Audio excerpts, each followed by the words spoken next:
What's up? John Sanders here with Limitless Hoops. Thanks for watching. Thank you for showing up today. Hopefully you guys are working on your own to become the best basketball players that you can possibly become. And if you have one of our books, all right, that's even better. All right, so do the stuff that says in the books, okay? Now we have the books for like the fifth graders and the fourth graders and the every grader.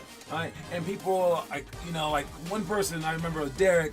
He had to get the seventh grade book because he was a second grader. He was like, I just want to be a big kid. And I'm like, it says the same thing, except for that it's not going to be giving you your workouts.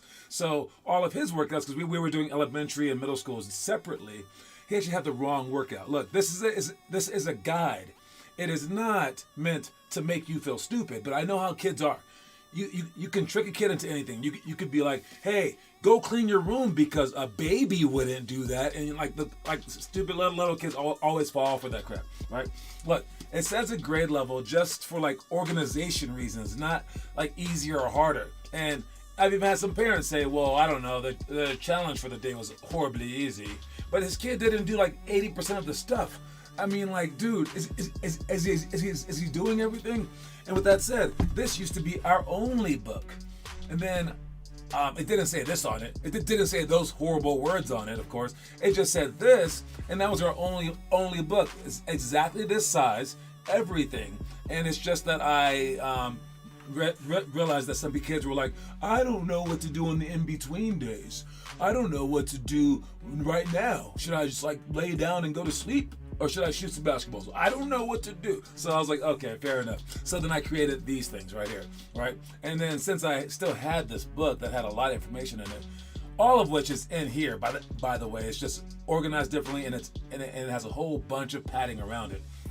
All right, but it has our clinic tips in here, same clinic tips that we do our monthly clinics on that no one ever understands, even our high schoolers. That's listed in this baby book. In the baby book, right? Yet I handed it to someone. He gave it to like a fifth grade kid who is in our program, and he's like, I know all this stuff already. And I'm like, what? Guys, nah, he does not know all this stuff. But he said he did because it says little kids on it. The reason I did this, and I put the 3 to 6 year old, besides the fact that I just needed a spot for the book, was because I want smaller kids to look up to this. I want them to think, I want a 7-year-old or a 6-year-old to think he's almost behind. I want him to be like, whoa, if I don't understand all the pick and rolls I'm behind, yeah, I want him thinking that way. So for you guys, I don't need you looking back with disdain upon this, or even going, well, I want the 9th grade book, I'm only a 6th grade. Guys, no. I need you to look at all these things as the same, and again, they're just guides. Sure, this one's like way smaller, but it includes stories in it, includes workouts in it. I mean, that should be what they're doing. What this is missing is the challenges, which most of you guys aren't doing anyways, right? What fifth grader is doing the challenge? I'm gonna say the challenges in a second. I'll say the challenges right now. All right, for any first grader out there, I want to know. Because if you're not doing the challenges, you might as well just have this book. So here goes my reverse psychology for you. All right, if you're a baby, you're not doing the challenges. Okay, if you're not doing the challenges, you're just a baby. All right, here go the challenges for you. First graders, you should be on day 6 of the 2-minute 2-ball dribbling challenge. Yes, a first grader should be on day 6. So if you're like, oh wait, I didn't know about the first 5 days, well then you're not doing it. Buy the book, know what we're doing. Second graders, day 4 of the homework assignment, which is bed shots. Bed shots is this month's homework assignment. Third graders, you're on day 4 of our 2-minute 2-ball dribbling challenge. So every day doing 2-ball dribbling challenge for at least 2 minutes, if not 5 minutes, marking it down. Fourth grade, you're on day 4 of the homework assignment, which is bed shots. Fifth grade, keep up with day 4 of the Steph Curry Hall of Fame challenge. So you guys, the fifth graders, this is the Kiernans, the guy who said that he wants to make the NBA. This is what you should be doing today. All right, the Steph Curry Hall of Fame challenge. That is a lot. That is, especially if you're doing the other workout stuff. That is a ton. But the NBA is a ton. So it kind of matches up. If you're if you look at it and you're like, yeah, that Steph Curry challenge is a lot. That's a lot. That's a lot. I don't need to do that. Yeah, that's a lot. Then yeah, the NBA is a lot. It's a lot. So just don't say it. All right. And then we got 6th grade to finish with day 65 of the 100 of the Priya Brasavania challenge. 7th grade, finish with your 10-month Chastain challenge. after choosing 5 new items. 8th grade, for today, choose one previously unchosen skill shot to attempt for at least 5 minutes. We're going to see if Taz is doing that. Taz, did you do the skill shot for the day? 5 minutes of one of the skill shot challenges. 9th grade, day 4 of the workout card. And for 9th graders, it's double the workout card. So that's 10 minutes of ball handling, 100 push-ups, 200 jump shots, and 10 minutes of jump ropes. That's a lot of stuff. 10th grade, day 4 of the workout card as well. 11th grade, keep up with the Chastain challenge. 12th grade, you're on day 4 of the homework assignment, which is bench shots. So that's all the homework that you guys should be doing. And just realize that, these books might seem simple, but they're extremely hard, okay? It's hard to do every single day. So that's what you guys are supposed to do. Let's see who's here in the comment section. What's going on? Kieran and Declan, Louth, I see you. And Taz, what's poppin', homie? First thing is we have games for this weekend for the little kids, only the 1st through 4th graders. You guys are on like Donkey Kong, baby. You got, we don't know the schedule. We won't know that until tomorrow morning, probably, I'm guessing. I don't know. But they'll tell us the schedule at some point in time, and then I will send it out through our WhatsApp app, so make sure that you guys are signed up for that. Again, we have at least 5 kids said that they're in, maybe 6, asking them to schedule it around Declan's games, because I said, our best player won't be there, and unless we have to, go around these times. So since I said that, Declan, you got to become our best player. I don't know what to say. Sorry, that's a lot of pressure. You know what? That's a lot of pressure, and that's a lot of potential scrutiny. And that's my word for the day. Not the quote of the day, but the word for the day is scrutiny. All right, you're gonna get scrutinized the better that you are. Do you want to be scrutinized? It's kind of like with me saying, well, who wants to make the NBA? And I ignore everyone else and I just yell at these kids who say that they want to do that stuff, right? Who do you want to be? I'm gonna name some players, and you tell me, who do you want to be? All right. Either, and I try to pick kind of the same level of players, so they're all good. They're all great even, okay? But tell me who you want to be. Do you want to be like LeBron and Joker? Or do you want to be like Jamal Murray and Kawhi Leonard? Both. All champions. All of them are champions. I don't think that Jamal Murray has been to an All-Star game, but he's All-Star level. All right? And the difference between LeBron and Joker and Jamal and Kawhi is what happened last night. I'm sure you heard about it. Psych. I'm sure you haven't heard about this. All right.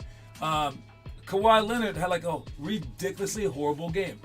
And I didn't know about it. It's not in any kind of article. I just happened to look at their stats because I wanted to see if James Harden was listed on their roster. And I think through the first 3 quarters, he had 0 points. And I'm like, oh, that's funny.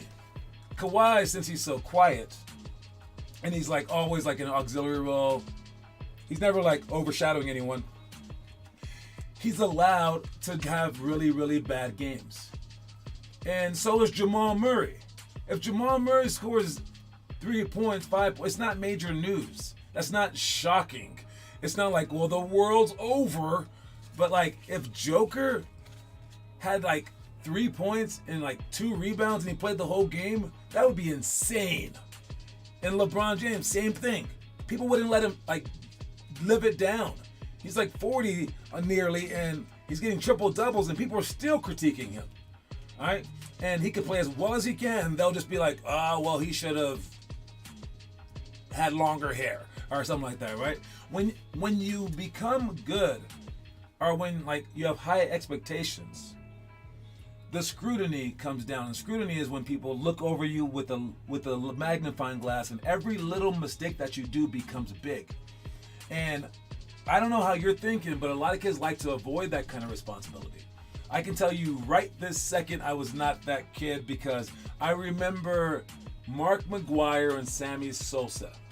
I thought they were hitting home runs. They were baseball players hitting home runs, and every game, the whole nation was glued to it, because we didn't know that they were using steroids, but it was very exciting baseball, I guess.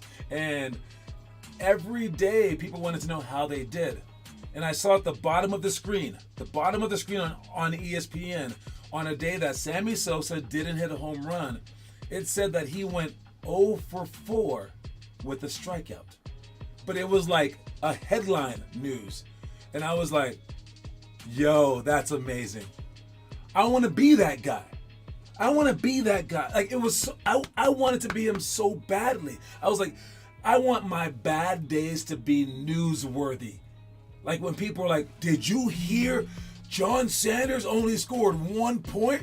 And then people be like, no, that's not true. That's not true. No way, man. No way. That's not him. Like that. I want it to be like that. I want it to be like, dude, he scored 50, but he still sucked. I want it to be like that. Right? If you want the scrutiny, then you're a different sort of person. And I remember like my first game in soccer. I never played a day in my life, never watched a game. Never watched one single game. And I was playing my 9th grade year for my high school. And they put me at goalie and we lost. I want to get the score right. I'm sure it was 10-0 or like 13-0. One of the two. And we lost. And I remember just feeling so bad. And I apologized to my team. We get to like the van and I was like, guys, I just want to say I'm sorry. Dude, like I'll figure it out. And they were like, John, no, man. Like, there's not supposed to be 47 shots on goal like there were on yours. We suck. You actually did pretty well. And I was like, no, I'll stop them all if that's what I have to do. All right. And I remember saying that in a sport that I didn't even like. It was just like, I don't know. Like, I felt like I wanted that. And when you want that, here's the trick of it. Here's the trick of it. When you want that scrutiny, the same scrutiny that, like, the president of the United States has, the same scrutiny that a referee in a game has. Think about the referees. No matter what they do, all they get is yelled at. No one's ever like, great game, ref. It's either nothing or they get screamed at. Or the responsibility that parents have. I mean, their kid can go off and do something completely on its own and it's like the parents' fault. And the parents like, dang, we were trying, but dang, right? All that scrutiny, it comes with one huge benefit. If you're the most scrutinized player on your team, like the best player, the player with the most responsibility, you don't have to do anything, and people will still scrutinize you. You can score 0 or you can score 50. People will say that it's your fault that you lost, and you want that because it's also your fault when you win. And again, you can score 0.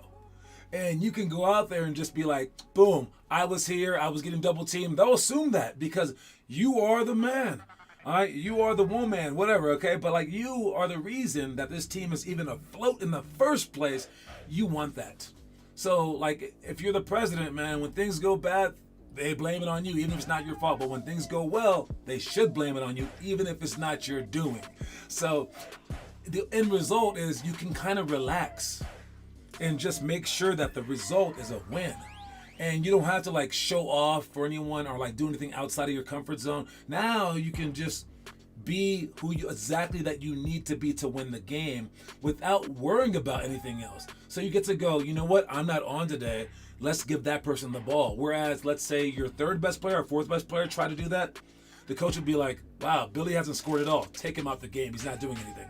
But if you're the best player and you're dependent on, now you stay in the game no matter what happens, especially if the score keeps going up. So I see it as freeing, but I think a lot of people see that as like too much anxiety. Last thing I'll say about it is, I came up with this because I told Sam, yo, like, you are so capable. You owe it to people who aren't capable. Because he does all these cool moves, and I'm like, why don't you always do that? So I told him that he owes it to people who like aren't capable, who are too short, who maybe don't have 2 arms or 2 legs. He owes it to his family to do well. And if that's too much pressure, sorry, that's what I was given when I was growing up. They were like, hey, you need to stay out of jail because you're black, because it looks bad for black people. Hey, you need to do this when I was overseas. You need to do this because you don't want to look bad for Americans. I felt all that pressure and I loved that pressure. So I say put that pressure on yourself. And the same pressure that Phil Jackson put on Michael Jordan when he was like, he was retired and he goes, Mike, it's not a gift that God gave you. You're a gift that God gave the world. And that's a lot of pressure, but I think if you do it for this, this game of basketball, You get to practice for the real pressures that you'll have in life when you do have to take care of your family, or when you might be the president of the United States. Who knows? Anyways, that's my word for the day, scrutiny. And let's move on to the itinerary for the day to see what we're doing. We got in the future, we got Sheldra coming up. I don't know how you guys can film that, but you can talk about it. You can write it out, show me the positions on like a pad, like draw out like a chord if you want to. That's how you can film it. Or you can put yourself in the positions by jumping from one spot to the next if you want to practice it physically. Defensive free throw, box out, lots of cones, on count quick dribbles, lane slides, post big, still to score. You want to post all those things before our next Friday workout. Post those things on the site. That's your homework, basically. At least 5 to 10 minutes of each of those drills. Stuff that we did in the past: partner passing, football catch, sideline out of bounds, inbound seal, taking a charge, grinding hook shots and hook straights with D. That's all the stuff that if you were bad at it, you should have posted it extra after the workout. All right, so you should have already posted that stuff yesterday if you weren't good at it during the workout. Stuff that we're doing tonight is this step above me. All right, watch them one by one just so we can go through it. First one is favorite underdog one-on-one. All right, I'm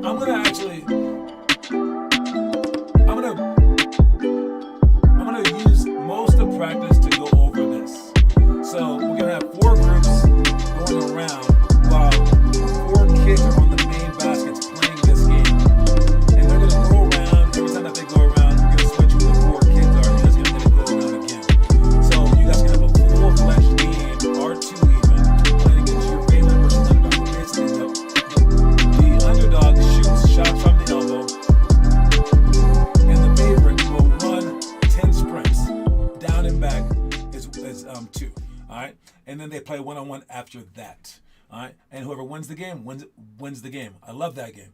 Next one, we got last-second shots. This one we'll do all together. All right, so we'll have groups, and you guys will practice sprinting down for a 2 or a 3, going off the dribble. Then you can practice sprinting in, passing it out for off the catch. Then you can try off the move, coming off of the screen and then catching. There's 3 different ways you can shoot last-second shots. Make sure that we sprint in, make sure that we throw good passes, make sure that we go for the rebounds with our hands up. And also make sure that you count down. All right, part of it's counting down so we can get used to that anxiety.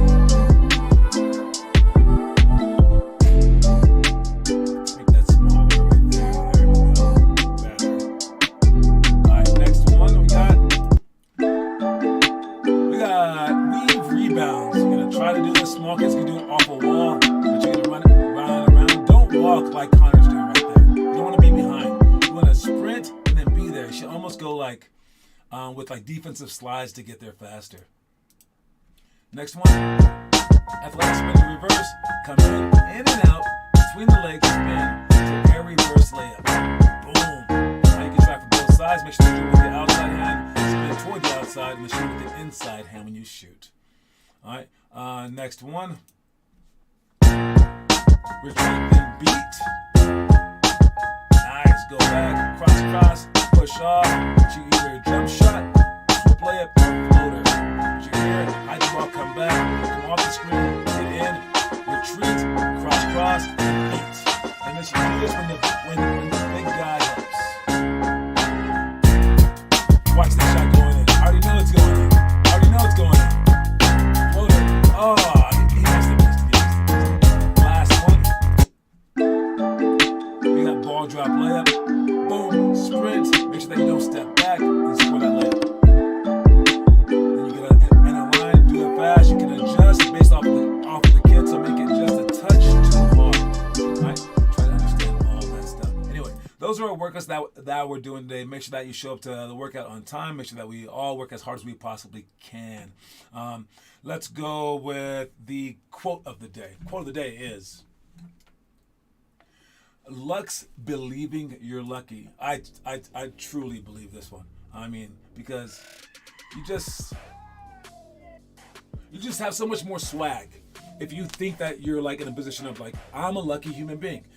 I can do this. I'm a capable person, right? So you want that swag, and if you want to make lucky shots, you got to believe that you're lucky. So when I shoot a shot, I make sure that there's enough arc. Why? Because I know that it's going in, and I don't want to sabotage it. I just know it's in, so I'm not going to make it miss by throwing it straight, because I know I'm going to make it. And I'm actually shocked when I miss last second shots or like clutch shots. And I'm like, oh, that's weird. Next one's going in. All right. So you have to believe that you're a lucky human being. So don't walk around being like a negative Nancy. Negative. What's an end name for a guy? I don't even know. Is there an end name for Nick? Yeah. Don't be a negative Nicky. All right. You wanna believe that you're a lucky person. You want to believe that you're in the exact spot that you're supposed to be. So maybe you're on a team where the coach sucks. Perfect. That is how I became the best, like, IQ basketball mind, because I basically had to coach my own team. Right? Or maybe you're on a team where, like, you got no playing time. Perfect.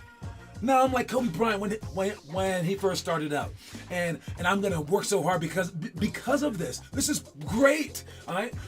Maybe, like, I don't know, you broke your arm. Oh, I broke my strong arm. Now perfect. I get to use my left arm. All right. It's how you phrase things, how you do things, and I assure you, if you're like that, the world won't let you be that happy.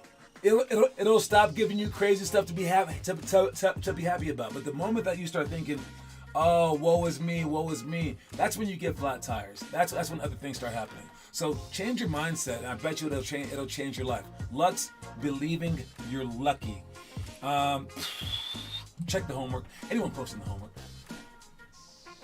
We got the Nashville Weston, nice job. Joey, triple cross repeat. Kieran and Declan Love with the push-ups, 10-31 drills, doing all the drills. Teo Trujillo, nice job. Some mid-range game right there. Athletic spin to reverse layups. Taz doing that. Workout stuff. I assume that's the other workout stuff that we needed to do. Oh, that's his workout stuff.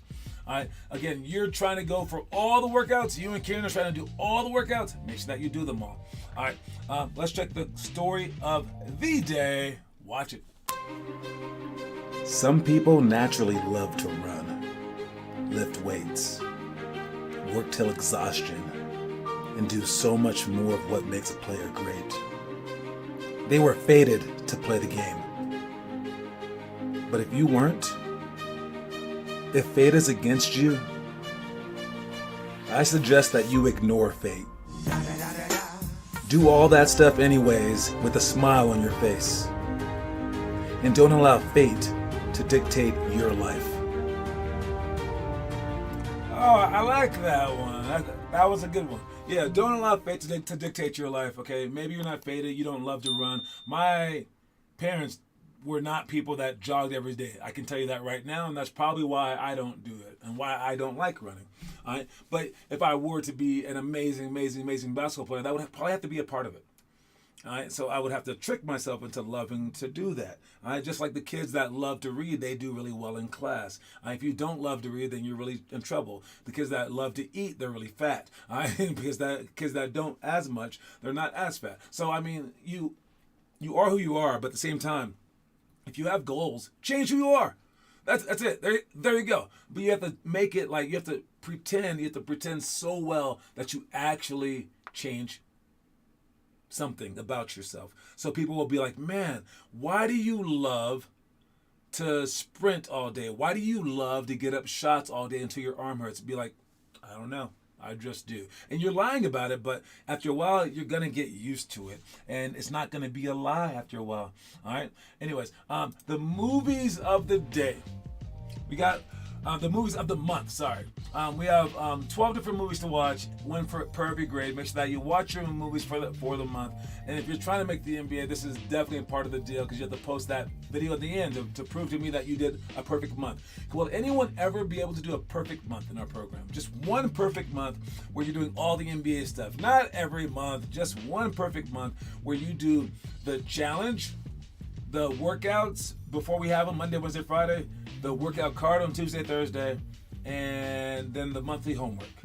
All four of those things, every day that you can possibly do them, that's the goal. And then if you miss any days, then you didn't do it perfect. But you could also just do up to five different Astros at the end of the month and say, I'm posting this because I want to make the NBA. All right? And that's your homework if you are a future NBA guy. But if you do it perfect, you have to post the movie of the month to kind of like say, I did it, and here's my movie of the month. So you have to actually watch the movie of the month. Here are the movies of the month for the first grade. Start with the first grade. We got The Rookie. It's a baseball movie. Very, very good movie. I'll talk about that one tomorrow or the next day or whatever. We Are Marshall is a second grade movie. I don't know how this one got sunk down to second grade, but it's a movie that starts with like a plane crash. So, I mean, like, it's not like a young movie. I don't know how it got rated so well, I suppose. But yeah, second grade movie of the month is We Are Marshall. I believe it's that football movie, right? Yeah. Third grade movie is Radio. That's a good movie too. This is a solid movie month.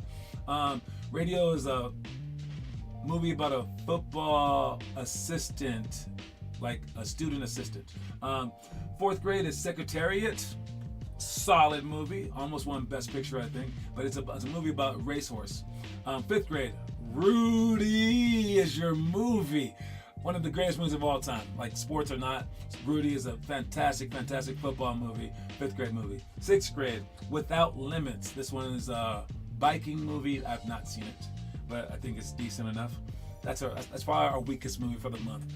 Seventh grade, The Sixth Man. This is one, if you look in our archives, last year around this time, Taz watched that movie and did a movie review on it. But yeah, Sixth Man is a funny movie. Eighth grade is The Waterboy. It's one of the funniest movies of all time right there. The Waterboy, the 8th grade movie of the month. Ninth grade, The Pride of the Yankees, older baseball movie. 10th grade, Sugar, baseball movie, more modern. I've not seen it. 11th grade movie, The Fighter. That's a MMA movie? Yes. 12th grade, Varsity Blues, an amazing football movie. Where they're in high school, and it's definitely probably for the 12th graders. You can ask your parents if you can watch it if you're younger than that. But those are the movies of the month. Watch them. Double dog dare you to watch them. All right, let's get to our trivia question today. The trivia question today is a tough one because we have Kiernan as our winner for last month, and I gotta try to stump him just for your sake, okay? All right, the question is this. What is it? Gotcha. Okay. Dr. J left UMass after his junior season in 1971 to join the Virginia Squires of the American Basketball Association. He signed a 4-year contract in the Squires that would pay him a total of $500,000. Wow. And for one season, in his 1973 season, so in his 3rd season with the team, he had a young rookie teammate who would later become a Hall of Famer. Who was that teammate? That's the crazy question today. Who was Dr. J's future Hall of Fame teammate in his 3rd year in his ABA season? This is a young buck came up. This young buck came up, and he was in Dr. J's 3rd year for the ABA Squires. Right? This is like Virginia Squires, not even the NBA. He had a young teammate on his team who was a future Hall of Famer. Who was this team's rookie that year? Who was this guy? And just so you know what we were going to talk about, we were kind of running out of time. Charles Barkley, he would now, Charles Barkley was way younger. Maybe it is, they were teammates at one point, but that was at Philly. On his Virginia Squires team during his 3rd year, who was one of his teammates? We're also supposed to talk about freaking Victor Wembanyama scoring, I mean, in his team with a huge comeback against the Suns. But this guy has a lot of scrutiny available for him. But he's stepping up to the plate and guarding Kevin Durant, getting scored on and stuff like that. It's crazy. But anyway, that was an insane game last night. If you want to watch the ending of that game, the Spurs-Suns game, that was a fun one. But man, could you imagine being Victor Wembanyama, who just won all that scrutiny on you? Anyways, back to the trivia. Moses Malone is a decent guess as well, but no, Moses is there. Oh man, George McGinnis. I mean, maybe you're trying to say this. I don't know. But we're pretty close. I gotta end it. I think I gotta end it. That was the closest answer, but I can't give it to you with George McGinnis. Is George McGinnis an actual person? Maybe you just spelled it wrong. Let's see. George McGinnis. Who is George Mc? No, George McGinnis is a basketball player. But no, he's not. He wasn't a Hall of Famer. Was he even on the Squires? Might have been. Anyways, that's not the answer. The answer, since I asked for his rookie, I assume George McGinnis wasn't a rookie that year. That'd be kind of strange. But it was a George. It was George Gervin. George Gervin was the answer. So no one got that answer right. But that was a nice guess with George McGinnis. Never even heard of that guy. I mean, did he play for the Squires? Basketball Reference. I mean, I got to look it up. I mean, because I feel like you didn't just make that up. No, he was on the Pacers in 1973. And I don't think he was ever on the Squires. So, but that's a nice guess. You guessed George correctly, but I can't give it to anyone. Don't forget that the quote of the day, you guys, is luck's believing you're lucky. So start believing that you're lucky. Go out there and work your hardest, you guys. I will catch y'all later. And anyone in Broomfield, I will be there. Anyone on the other side of town, you guys have Lawrence and Nick. So hopefully you guys are all working out your hardest. I'll catch y'all later. And little kids, get ready for your games this weekend. Peace out, everybody.